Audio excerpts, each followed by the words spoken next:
Hello दोस्तों, मैं अमित श्रीवास्तव आज लेकर फिर आया हूँ आपके लिए एक नए चैप्टर का एक्सप्लेनेशन जिसका नाम है a question of trust by Victor Canning. तो चलिए हम लोग शुरू करते हैं। It is said that you must set a thief to catch a thief. कहा गया है कि अगर किसी चोर को पकड़ना है तो आपको उसके पीछे एक चोर लगाना पड़ेगा। But it is also said that there is honour among thieves. Which saying does this story illustrate. लेकिन ये भी एक दूसरी कहावत है कि चोर चोरों के आपस में ईमानदारी होती है और उनके बीच में भी सम्मान होता है। मतलब एक चोर दूसरे चोर का सम्मान करते हैं। चलिए तो हम लोग देखते हैं ये कहानी कौन सी कहावत पर आधारित है कि एक चोर को पकड़ने के लिए एक चोर लगाना चाहिए या फिर चोरों के बीच में भी एक ऑनर होता है, ईमानदारी होती है, सम्मान होता है। तो हम लोग आगे बढ़ते हैं इस स्टोरी पर। The story revolves around a thief, Horace Danby, who was an unmarried 50-year-old man working as a locksmith. दोस्तों ये कहानी एक ऐसे इंसान पे आधारित है जिनका नाम है हॉरेस डैनबी। वो बेसिकली चोर थे। ये अनमैरिड थे और 50 ईयर ओल्ड थे और इनका बिजनेस था लॉक स्मिथ वाला, यानी ताले बनाना। He was a successful businessman too. अब यहाँ पे ऑथर ने कहा कि वो एक सक्सेसफुल बिजनेसमैन भी था, वो चोर भी था और बिजनेसमैन भी था successful. However, he was a good citizen but not completely honest. अब ये एक अजीब बात है। ऑथर कहते हैं कि वो एक गुड सिटीजन भी था। वो तो कह रहे पहले चोर था, फिर कह रहे गुड सिटीजन भी था, लेकिन कंप्लीटली ऑनेस्ट नहीं था। अब इसके पीछे क्या रीजन है, ऑथर दोनों बात क्यों कह रहे हैं कि ऑनेस्ट भी है, चोर भी है। Actually he had a liking for rare and fancy books and would purchase them by any means. Actually Horace Denby को रेयर और एक्सपेंसिव बुक्स पढ़ना बहुत पसंद था और उसको खरीदने के लिए वो कुछ भी कर सकता था। To pursue his expensive hobby, he would rob a safe once every year and purchase the expensive books secretly through an agent.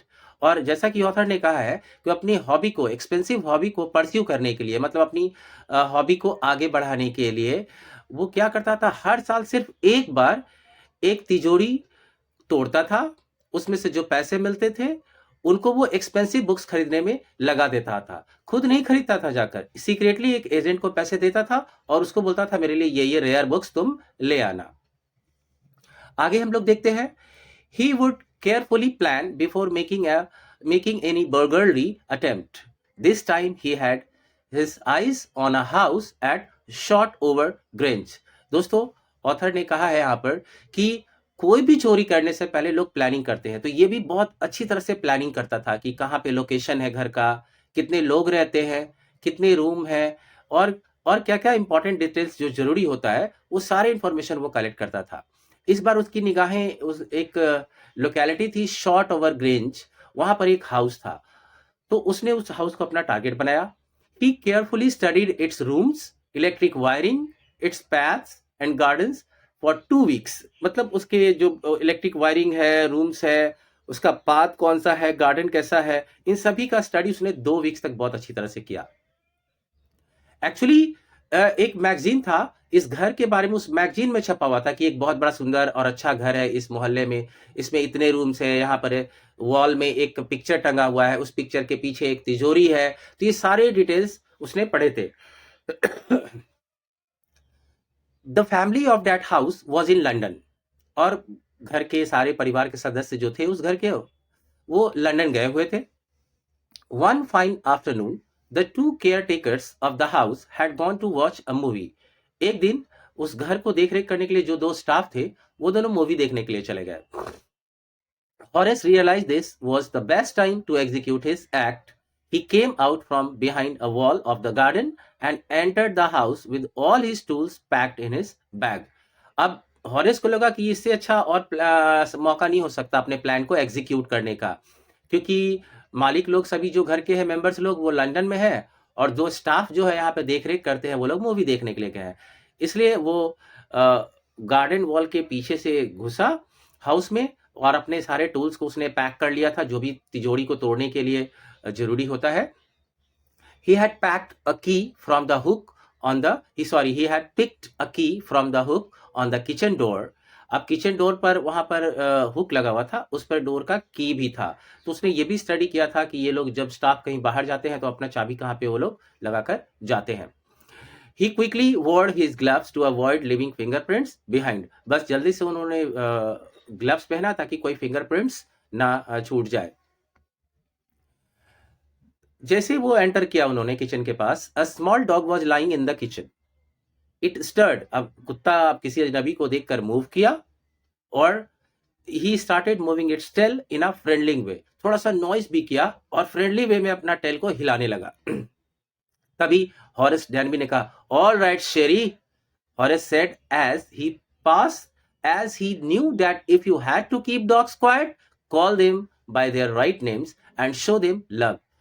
अब चूंकि जैसा कि मैंने बताया था कि ये पूरा 2 वीक्स स्टडी करके आया था, तो उसने ये भी स्टडी किया होगा कि इस घर में एक कुत्ता है जिसका नाम शेरी है। और यहाँ पर हॉरेस डैनबी ये कहना चाहते हैं कि अगर आप किसी कुत्ते को शांत करना चाहते हो तो उसके राइट नेम से बुलाओ, उसको थोड़ा सा प्यार दिखाओ, फिर वो नहीं भौंकेगा। और ऐसा ही हुआ, और शेरी ने भौंकना बंद कर दिया। According to Horace, there were about 15,000 pounds worth of jewels in the Grange safe. अब इसके हिसाब से इसने जो कैलकुलेट किया था, उसके हिसाब से इस मकान के अंदर जो तिजोरी थी उसमें लगभग 15,000 पाउंड के ज्वेलरी रखी हुई थी।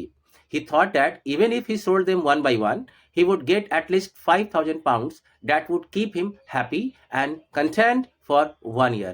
और अब उसको लगा कि अगर इतने ज्वेलरी अगर इतनी मैं चुरा लेता हूँ 15,000 पाउंड्स की, तो 1 by 1 भी बेचूंगा तो कम से कम 5,000 पाउंड्स तो मिल ही जाएगा मुझे, और इससे पूरा 1 साल बहुत अच्छी तरह से गुजर जाएगा सेटिस्फैक्टरीली। कंटेंट का मतलब यहाँ पे सेटिस्फाइड है।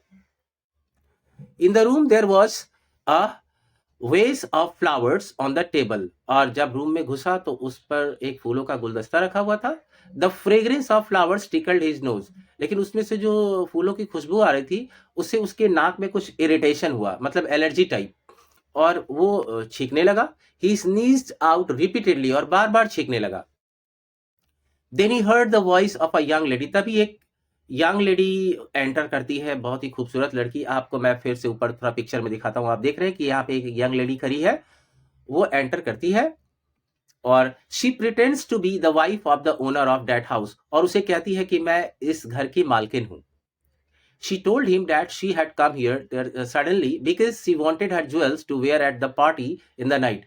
बोली, मुझे अचानक यहाँ लंदन से आना पड़ा क्योंकि मेरी सारी ज्वेलरी यहीं रह गई थी, और अब मुझे आज एक पार्टी में जाना है रात में, सो मैं अपनी ज्वेलरी वापस लेने आई हूँ, और मैंने तुम्हें यहाँ देख लिया।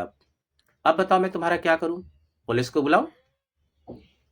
डैनबी requested the lady to let him go home. बोला, मैडम माफ कर दीजिए, मैंने आपका कोई तिजोरी नहीं खोला है, अभी मैंने कुछ भी नहीं छुआ है, प्लीज मैं जाना चाहता हूं, मैं आपको कोई नुकसान नहीं पहुंचाऊंगा, please leave me.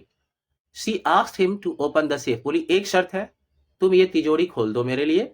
As she needed the jewels but she had forgotten the number, बोली क्योंकि मैं इस तिजोरी का नंबर भूल गई हूँ और मुझे आज ज्वेलरी चाहिए पार्टी में पहनने के लिए, तो तुम मुझे अगर ये खोल कर दे देते हो तो ठीक है, मैं पुलिस को नहीं बुलाऊंगी और तुम्हें जाने दूंगी। डैनबी willingly open the safe without gloves. अब उसने क्या किया कि बहुत खुशी से सोचा कि अब तो ये जाने देगी, वो ग्लव्स को उतार दिया था और थोड़ा सा ध्यान नहीं रहा और उसने सेफ खोल दिया बिना ग्लव्स के। हॉरेस डैनबी फिर देन वेंट अवे हैप्पीली, अब वहां से वो चला गया खुश होकर। He had escaped from being imprison, वो सोच रहा है कि कैद होने, पुलिस की कैद में जाने से तो बच गया। On the third day, a policeman had arrested him for the jewel robbery at Shotover Grange. लेकिन अचानक 3 दिन बाद पुलिस आई और उसे पुलिस ने अरेस्ट कर लिया। उसे बोला कि आपने शॉटओवर ग्रेंज के एक मकान में से ज्वेलरी चोरी की है और आपके फिंगरप्रिंट्स वहां पाए गए हैं, इसलिए यू आर अंडर अरेस्ट। अब आप देख सकते हैं कि हॉरेस डैनबी जेल में बैठा हुआ है, एक प्रिजनर के कपड़े में बैठा हुआ है, आप देख सकते हैं। His fingerprints were found at the robbed place. He confessed that he had opened the safe for the young wife of the owner of the house.